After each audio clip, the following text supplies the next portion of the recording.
چاہوں گی کہ آپ اس کا جواب دیجئے. چودھری پرویز الہی 201 ووٹ لے کر پنجاب اسمبلی کے اسپیکر تو منتخب ہو گئے. نون لیگ کا کیا بنے گا؟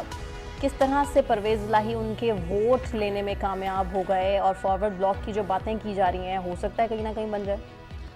دیکھیے یہ کوئی انہونی بات نہیں ہے, یہ پاکستان کی سیاست ہے. پاکستان کی سیاست جو ہے اس پہ میں بار بار یہ بات کہتا ہوں کہ 1988 سے لے کے 2018 تک ایک ہی صورتحال ہے. حکومتیں بنانا, لوگوں کو ادھر سے ادھر جوڑنا, یہ سارا کام اسٹیبلشمنٹ کا ہے. یہ تو سارے مورے ہیں. کبھی مسلم لیگ نون مور ہے, کبھی مسلم لیگ کاف مور ہے, کبھی پی ٹی آئی مور ہے, کبھی پیپلز پارٹی مور ہے.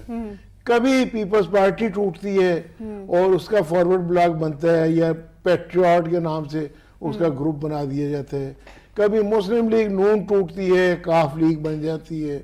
کبھی کاف لیگ کا فارورڈ بلاک بنتا ہے, 55 قومی اسمبلی کے ان کے ممبر جیتتے ہیں اور وہ سمٹ کے 10-15 پہ رہ جاتے ہیں. تو یہ جو کچھ ہو رہا ہے یہ کوئی نئی بات نہیں ہے.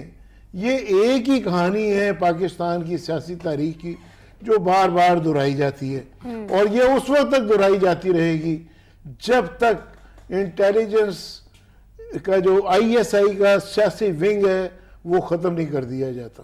جب تک وہ ختم نہیں ہوگا پاکستان کی سیاست میں اسٹیبلشمنٹ کا کھیل جاری رہے گا, اور یہ ساری توڑ جوڑ ہوتی رہے گی, اور یہ سیاستدان اسی طرح ان کے مورے بنتے رہیں گے. اس کا مطلب ہے کہ بن سکتا ہے یا یہ کہہ لیجئے کہ بن گیا فارورڈ بلاک یقیناً بن سکتا ہے. ابھی تو نہیں بنا لیکن بن سکتا ہے.